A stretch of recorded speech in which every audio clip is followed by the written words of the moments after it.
Come on over, it's time for Tim Friend.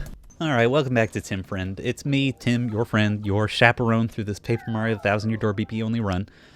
Your tour guide on the jungle cruise of this game. Here's the wiggly path that I remember so well. Mario, did you see it? That was a jabby. Based on what Puniper said, they're helping the intruders and trying to seize the tree. Our tribes have been enemies for a long time now. Every time we meet, we fight. A lot. But I used to get along with Jabble. He's of the Jabby tribe. Wonder if even Jabble is my enemy now. And he's not. I think we can find Jabble. I want to find him. But Paper Mario Origami King, right? So another.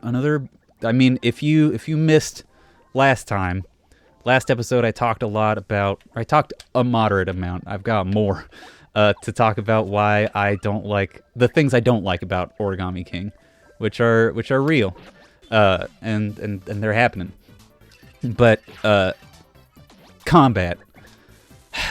So, in addition to not being transparent with where your damage numbers come from, there's less of an impetus to actually do the combat, because you don't level up as like in 1000 Year Door, where we level up with star points or whatever. You don't get an experience point equivalent in Origami King. The only thing you get from defeating enemies in combat is money, and you get a bonus money for lining them up or defeating them without taking damage or stuff like that. And that's cool. That's cute. But there's not, like, the things you spend money on are very cheap. Like, you might need to buy new boots, because apparently your boots can break like they're a Fire Emblem sword. But you might need to buy new boots, and that's like, let's say like 300 gold, 300 coins, right? And you can make easily 600 coins from one fight. Like, so I basically don't need to fight most random encounters. You could probably, oh, sweet, I fucking got the star piece. It just means you don't need to do a lot of the random battles, or not that there are random, a lot of the overworld battles, non-scripted battles. You just don't need to do them. And because you don't level up, you don't gain, like, strength from doing fights. You only gain strength from either having more powerful boots equipped, which is admittedly a hilarious thing to say, but more powerful boots equipped, or from essentially collecting heart containers, like a Legend of Zelda. But another thing that it does weirdly is that you don't get heart containers for defeating bosses. You just get them from what seem to be entirely arbitrary points in the plot, or from finding collectible toads, because there's just a bunch of toads scattered across the wilderness. I like them. I think they're a delight to find. They're, like, some of them are so fucking goofy, and I love it a lot.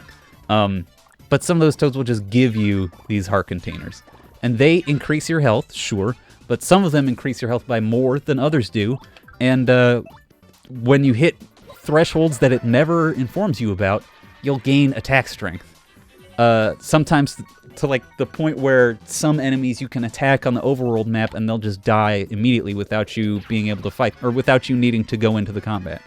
And sure, that's kind of a cool reward if it fucking told you what those breakpoints were, and if there was, like, a reliable way to get the heart ups.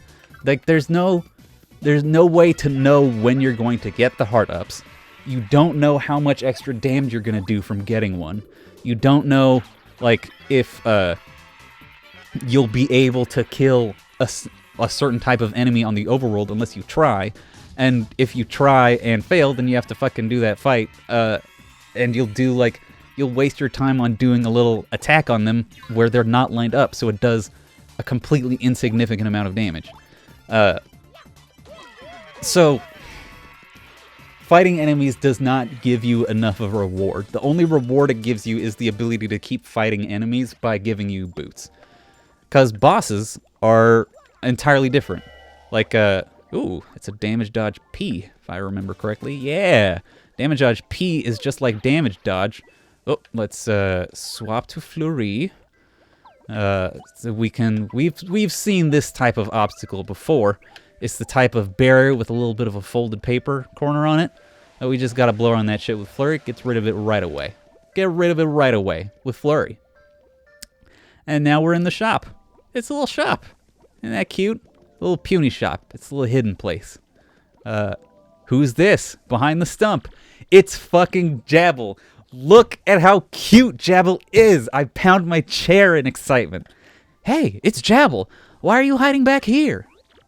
Whoa, Jabby? Not good. That little feller's gonna get mixed up in my stock. I suppose I can't go disciplining him. He's still just a kid after all. Oh, what a precious little thing. He hasn't done anything wrong. Mario, we simply must go easy on the poor dear. Okay, we'll leave him be. Oh, what ails you, my little pudding pie? He seems so lonely, doesn't he, Mario? Why, he looks like I do when I step into the spotlight and then forget my very first line. Oh, hold up now. You know what? I believe he might wish to join us. Young Jabby silently nodded his head. It appears you have a new ally. I've never done this before. I only saw it on fucking, I only saw it on a speed run on a GDQ event where it was like an incentive to recruit Jabble. He's so adorable. I love them. I had heard the rumors from Madame Flurry to them Jabbies. Yeah, the word is out. Mario can win over the hearts of anyone and everyone. I tell you, as a people person and a salesman, I must say I'm more than a little jealous. So now we got a little Jabble running around back there. Isn't that cute? Look at him. Look at him go. Oh, you can barely see him.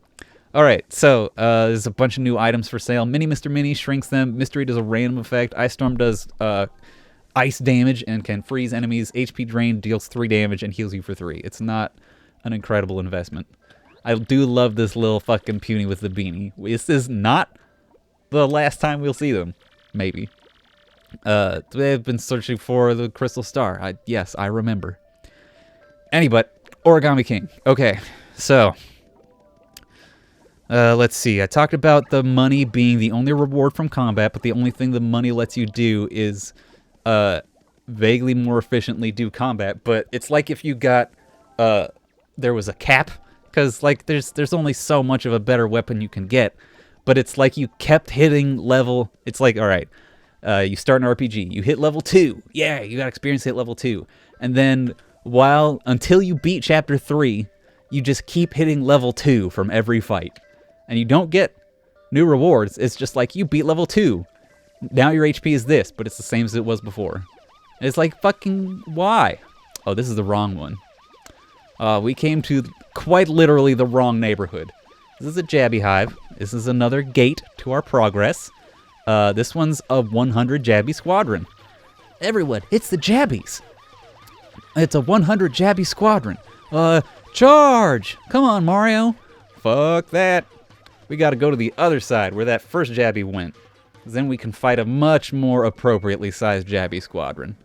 Even with our little Jabble. Even with Jabble there, they'll still fight us, and Jabble will fight them too. So yes, fighting feels pointless. And fighting feels not rewarding. It's also just like it feels brain stimulating in that the ring slidey puzzle is tough. Sure, like, and it gets harder, but different enemies don't, like, I'm in the 3rd chapter of, I think, 6 chapters. And I've only found an enemy that interacts with the ring once. And, like, that sucks. That fucking sucks. Like, that means that's like the whole mechanic of the game, and you're just not doing anything with it. The only thing you're doing with it is just having enemies bop around like normal, just randomly do their shit all the time, like every enemy, and it's nothing new. The only difference is, like, some enemies might have spikes on them, so you can line them up, but you have to use a different type of boots to step on them. But since there's no shortage of these boots, it's not important. Wow, we did it! We defeated every last Jabby here. Sorry to talk all through that incredible action sequence. Your punies will fight the Jabbies, and then, like, you can use your hammer to smack on them, but I don't think it does anything, actually. No, the Game Grumps did it, and they smacked the hammer and it did nothing. What you do is you use Flurry to blow at them. Woof, that texture looked horrible. Use Flurry to blow at them, and that stuns Jabbies, but not punies, so you can have your punies beat them up while they're stunned. And even Jabble gets in on it, defeating his own countrymen, his own country bugs. You defeat the hive, and then you're in here. Yes, just another part of the Great Tree. I like how the Jabby Hive was guarding this place, which just has fucking puny-ass symbols in it. It's got a puny, a star, a moon, and a sun. Like, why were the Jabbies guarding this? What value was this to them? The blue key. Can you figure out what we do with the blue key? Some seriously Dora the Explorer shit. We have to free my sister and the others. You got it. On my way. Okay, so what feeds into the combat feeling superfluous is that the bosses feel entirely different. The bosses almost feel like they're puzzles in and of themselves, and that's fine. Like, the bosses individually, as a concept, that's cool. Like, it's a puzzle boss. It's almost like what comes to mind is like World of Warcraft raid bosses for some reason. That's what comes to me. I'm sure there's a better analogy. Shit, dialogue. Anyway, Petunia's got a dried shrimp she's saving for Punio. It was a mushroom, but then I got captured and stuck in here, and after a few days it dried out. Oh, really? Great story. Anyway, don't worry so much. All my complaining aside, I'm sure Punio will return. But I like that incredible dunk that Puny just dishes out on Petunia. Oh, really? Great story. Fucking incredible. So the bosses are their own puzzles in Origami King, and while they're, like, fun to solve, it just means that your stats, like, other than, like, HP to, like, tank through bosses while you figure out how to deal with them, like, your damage doesn't matter because it's all based on, like, figuring out their gimmick, figuring out their little puzzle mechanic that you can solve, figuring out how to interact with the ring in order to put DPS on them. DPR, I guess, because it's not real time. But yeah, since that's the case, it doesn't matter, like, what boots you have, because you're just trying to figure out what the thing is to make it do the most damage. And again, that's fine. Like, in and of itself, that's fine. But then why do you have fucking RPG mechanics in there anyway? Why have action commands when they deal, like, nothing? When they do so little? Why have fucking numbers at all when the numbers barely mean anything other than, like, you're at a threshold where you can one-shot these enemies, or you are not at a threshold where you can one-shot these enemies? Like, it's pass-fail. So why have the numbers scale so gradually? Like, what's the fucking deal?